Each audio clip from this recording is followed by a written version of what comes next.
हाँ, तो हमारा बेटा नेक्स्ट टॉपिक है interaction between the components of the environment. तो इससे पहले हम दो टॉपिक क्लियर कर चुके हैं, नेचुरल एनवायरनमेंट और उसके पार्ट। अब है कि जो हमारा नेचुरल एनवायरनमेंट है वो कैसे एक दूसरे से रिलेटेड है, यानी कि जितनी भी एनवायरनमेंट में चीजें हैं वो कैसे एक दूसरे से रिलेटेड होती हैं, कैसे एक दूसरे पर प्रभाव डालती हैं। There always exist an uninterpreted interaction between the different components of the environment। यानी कि हमेशा जो हमारा एनवायरनमेंट है उसमें निरंतर यानी कि लगातार, अनइंटरप्रेटेड मतलब बिना किसी रोक टोक के, इंटरेक्शन मतलब एक तरीके से इंटरेक्शन होना मतलब प्रभाव डालना, प्रभाव रहता है जो अलग अलग कंपोनेंट्स हैं हमारे पर्यावरण में पाए जाते हैं, like plants, animals, trees, water, rocks. ये सारी की सारी चीजें लगातार एक दूसरे से प्रभावित होती हैं और एक दूसरे को प्रभावित भी करती हैं। ठीक है, अब इसी में देखिए पिक्चर्स देखिए, इसमें आप देख रहे हैं ये फॉरेस्ट इकोसिस्टम। इकोसिस्टम एक वर्ड आया आपको, इकोसिस्टम का मतलब होता है परितंत्र। अब ये परितंत्र क्या होता है, इसमें फॉरेस्ट इकोसिस्टम की बात की गई है। इसमें पहले देख लें, एक पर्टिकुलर प्लेस जो होता है और उसमें जो डिफरेंट चीजें रहती हैं, चाहे वो लिविंग थिंग हो या नॉन लिविंग थिंग हो, वो कैसे एक दूसरे से रिलेटेड होती हैं, कैसे वो एक दूसरे को डिपेंड रहती हैं, इसी को इकोसिस्टम कहते हैं। और जो हमारी अर्थ है उस पर अलग अलग टाइप्स के इकोसिस्टम मिलते हैं।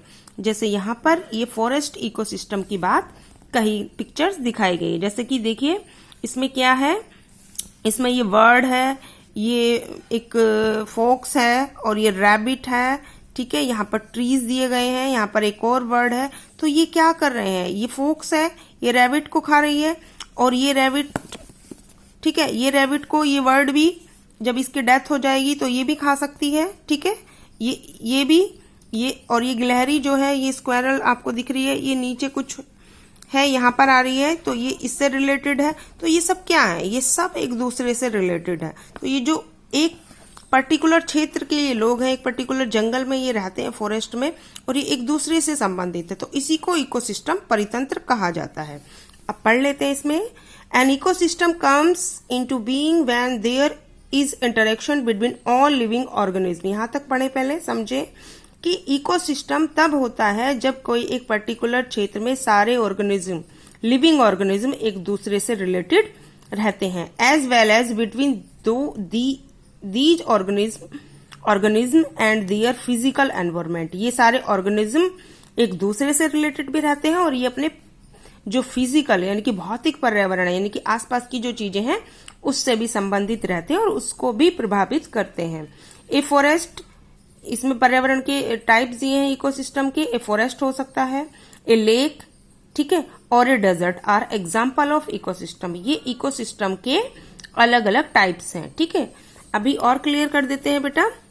मतलब जैसे एक फॉरेस्ट है, तो उस फॉरेस्ट में, एक पर्टिकुलर फॉरेस्ट है, तो उसके जो जानवर होंगे, उसके जो एनिमल्स होंगे, उसमें जो इंसेक्ट होंगे, वो आपस में एक दूसरे से रिलेटेड रहेंगे, उसके प्लांट से रिलेटेड रहेंगे, वो वहीं की रहेंगे और वहीं पर वो जो भी है अपनी सारी एक्टिविटीज करेंगे। एक लेक, एक झील की हम बात करें तो एक झील में जो सारे जो वाटर एनिमल्स होंगे वो एक दूसरे से रिलेटेड रहेंगे, वो वहीं रहेंगे, सारी एक्टिविटीज वो झील के अंदर करेंगे। और एक डेजर्ट की हम बात करें तो जो एक रेगिस्तान में पाए जाने वाले प्लांट्स हैं और जो एनिमल्स हैं वो एक लेक में या एक फॉरेस्ट में पाए जाने वालों से अलग रहेंगे ना। तो उसी तरीके से जो होते हैं इकोसिस्टम, वो अलग अलग टाइप्स के होते हैं। एक पर्टिकुलर क्षेत्र के रहने वाले जो लिविंग और नॉन लिविंग थिंग्स एक दूसरे से रिलेटेड होती हैं, उन्हीं को इकोसिस्टम कहा जाता है।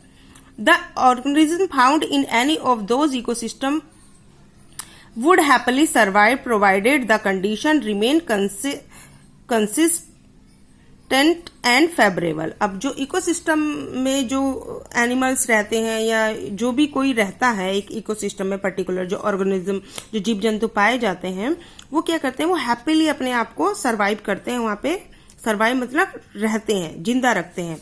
किन कंडीशन में रखते हैं, वो कंडीशन जो उनके जीवन के लिए जरूरी है और जो वहां के वातावरण ने या वहां के पर्यावरण ने उनको दी है।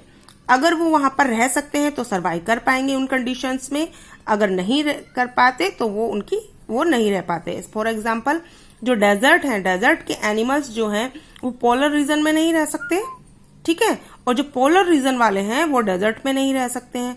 क्यों? क्योंकि वो वहां के एनवायरमेंट के अकॉर्डिंग अपने आप को ढाल चुके हैं और डेजर्ट वाले अपने आप डेजर्ट के हिसाब से। तो ये था हमारा इकोसिस्टम। अब हमारा लास्ट जो टॉपिक है वो है ह्यूमन एनवायरमेंट। अब ह्यूमन एनवायरमेंट क्या होता है बेटा, मैं आपको बता देती हूँ। Human environment refer to the artificial environment. इसको कृत्रिम पर्यावरण भी कहते हैं। क्यों? क्योंकि ये ह्यूमन ने बनाया है, खुद ने, उसने एनवायरमेंट से, जो नेचुरल एनवायरमेंट से, उससे अलग सारी चीजें ली और उसको मॉडिफाई करके अपनी टेक्नोलॉजी, अपनी नॉलेज से एक पर्यावरण बनाया, बहुत सारी चीजें बनाई जो भी हम देखते हैं, जो हमारे लिए यूज की हैं आज के।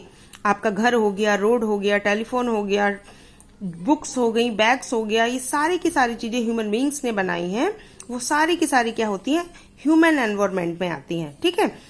The human have adopted to their physical environment. अब ह्यूमन क्या करता है? जो उसे प्राकृतिक पर्यावरण दिया हुआ है उसको अडॉप्ट करता है। They have also affected in the both good and bad ways. अब वो क्या होता है ह्यूमन? वो अपने पर्यावरण से प्रभावित भी होता है। वो अच्छे तरीके से भी हो सकता है और बुरे तरीके से, यानी कि वो अपने पर्यावरण में अच्छे से भी रह सकता है और हो सकता है वो उसको हार्म भी करता हो, यानी कि जैसे बहुत ज्यादा सर्दी और बहुत ज्यादा गर्मी में वो नहीं रह सकता है। इन द पास्ट, पहले क्या था? Human did not disturb their environment as they only had their basic simple needs. अब पहले क्या था? ह्यूमन जो है, जैसा एनवायरमेंट था, जैसा नेचुरल था, उसमें छेड़खानी नहीं करता था क्योंकि उसकी नीड्स सिंपल थी, उसको ज्यादा नीड्स नहीं थी, उसको नॉलेज भी बहुत कम थी और वो उसमें ही सेटिस्फाई था। बट ओवर द टाइम, जैसे समय बीतता गया, with the expansion of population, population बढ़ती चली गई, the needs of human also increase. और पॉपुलेशन की नीड्स भी बढ़ती जाएंगी, ह्यूमन बींग्स की नीड्स भी ज्यादा होगी। दस produce an adverse effect on the environment. और इस तरीके से एक इसका जो बहुत ही बुरा प्रभाव हमारे एनवायरमेंट पे पड़ा। They cut down trees and clear forest. बहुत सारे पॉपुलेशन के खाने के लिए, रहने के लिए, रोड बनाने के लिए जंगलों को काट दिया गया, ठीक है। This lead to the extinction of many species.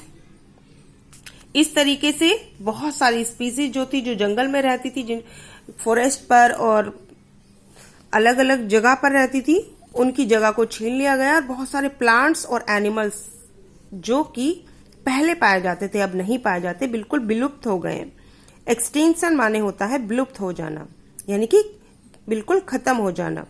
Deforestation has also lead to global warming. अब एक और समस्या आ गई हमारे सामने, वो है डिफोरेस्टेशन, यानी कि ह्यूमन बीइंग्स ने अपनी नीड्स के लिए बहुत सारे प्लांट्सों को काट डाला।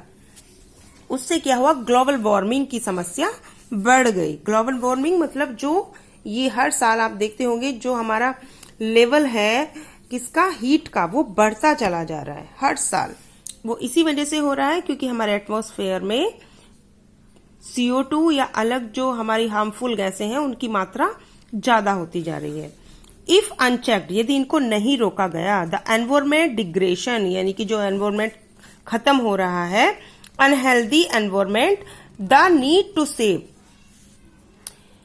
ए will force human to live in a hostile and unhealthy environment, ठीक है। अगर इसको नहीं रोका गया तो जो ह्यूमन बीइंग है वो एक बहुत ही बेकार, हॉस्टाइल मतलब बहुत ही दयनीय स्थिति, और अनहेल्दी मतलब अस्वस्थ पर्यावरण में जीने के लिए फोर्स हो जाएगा, यानी कि बाध्य हो जाएगा। इसी तरीके से हम अपने पर्यावरण को नुकसान पहुंचाते रहे तो to need to save the environment for future generation is urgent. इसीलिए आज की जो सबसे बड़ी प्रॉब्लम है बेटा, वो है हमारे पर्यावरण को फ्यूचर की जनरेशन के लिए बचाने की, जो बहुत ही ज्यादा जरूरी है।